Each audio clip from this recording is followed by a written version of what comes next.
The new appointment of new commissioner Brett Yormark. His appointment was announced 2 weeks ago. He will succeed Bob Bowlsby, who was commissioner for the last decade. And we are pleased to welcome in new Big 12 Commissioner Brett Yormark. And Brett, now from what I understand, your official day as commissioner was set for August 1st. It's July 14th. What happened? Well, Matt, they threw me into the fire pretty early. I'm here in Dallas, obviously for media days, been getting acclimated, getting to know my staff, spend quite a bit of time at the conference office, but really looking forward to making it official August 1, but obviously jumping in early. Yeah, and I love your background. You come to collegiate athletics from Rock Nation, where you were the COO. From an external view, what has your opinion been of collegiate sports? I've been a big fan. It's kind of why I'm here now. I always thought that there would be a point in time in my career where I would spend some time in the collegiate space. I certainly didn't know when, and this opportunity presented itself, and I'm just thrilled and humbled to be a part of the Big 12 family. From an outside point of view, I think college sports is incredible. I think obviously it's going through a period of evolution. We've seen it with NIL. We're seeing it in lots of different areas of college sports, generally speaking. And I'm looking forward to come in and do what I've done historically, look at it from a business perspective. I think many of my skill sets are transferable, and really excited about the opportunity to engage in college sports, not only at the conference level, but with my other Power 5 commissioners, and see where we can take college sports in general in the future. Make no mistake about it, the time that you were coming in, it is very much a business, what we're seeing in the movement around the sport. And in fact, you said yesterday, quote, you are open for business, discussing the Big 12. What does that look like to you?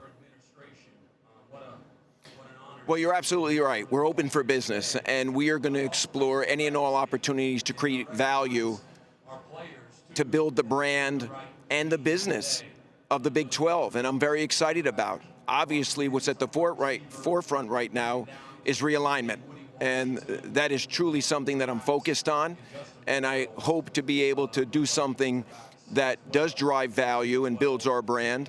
We'll see what happens. As I said also yesterday, sometimes the best deals are those that don't get done. Sure. So we'll see. But anything we do has to be additive and not dilutive.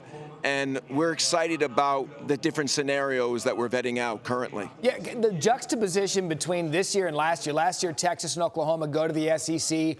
People think that the Big 12's in trouble. They expand, add some teams.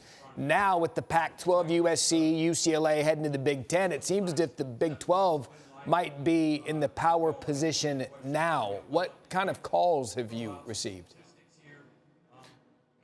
Well, I've received quite a bit of inbound calls, and I think those calls are somewhat exploration in nature, people trying to understand their optionality and what they might be able to do in this particular climate. And as I said, we're open for business, so obviously I'm taking any and all calls, and I'm sure, and I got a couple more yesterday based on media day, so we'll see where that goes. But as it relates to the conference today, the current commissioner has left us in a great place. I think what he did with the 4 new additions was spectacular, coming out of, the news a year ago about Texas and Oklahoma. I think our board is as unified as they've ever been.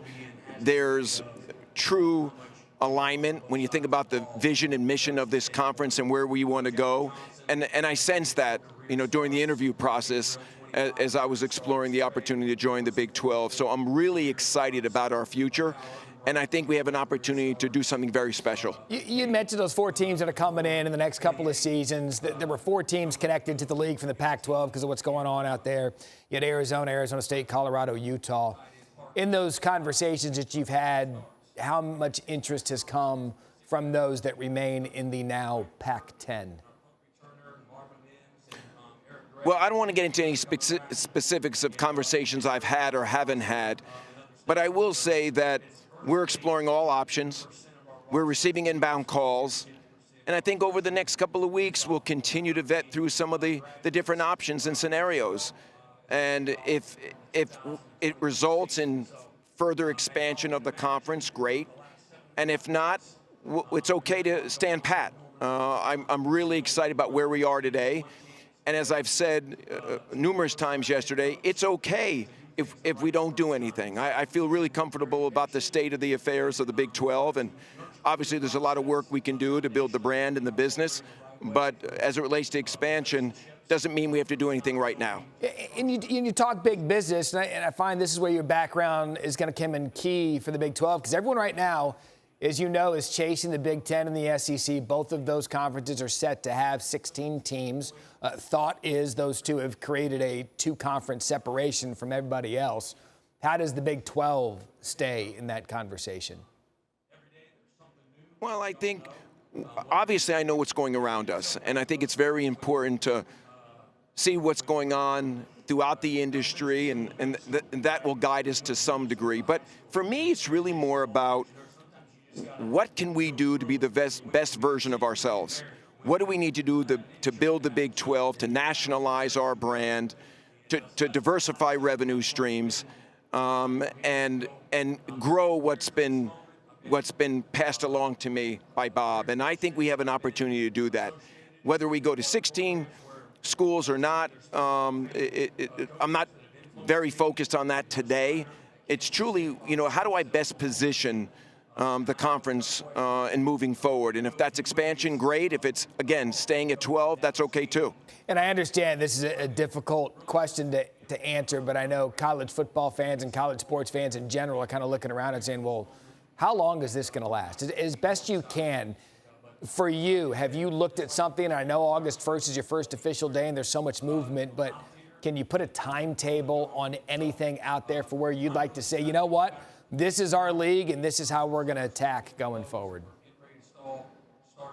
It's a great question, Matt, and I think from where I sit today, it's going to be a fluid process. We're not in any position where we have to rush to make a move. I think it's important that we continue our intelligence gathering. I think it's important that I stay engaged throughout the industry and have a good pulse on who's doing what, when, and where. But we're in no rush.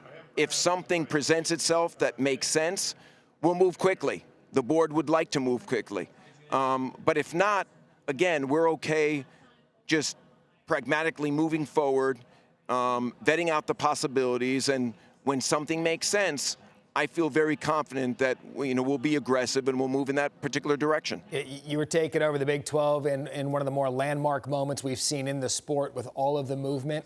As someone who lived in Dallas, Texas for 5 years, I feel that I owe it to you, Brett, to let you know you need to get a cowboy hat, you need to get some cowboy boots. You'll fit right in there in the great state of Texas. Well, thank you for that, and I'm looking forward to really being part of the community here, getting acclimated. I've been here for almost a week. I love what I see, and I'm looking forward to calling Dallas home.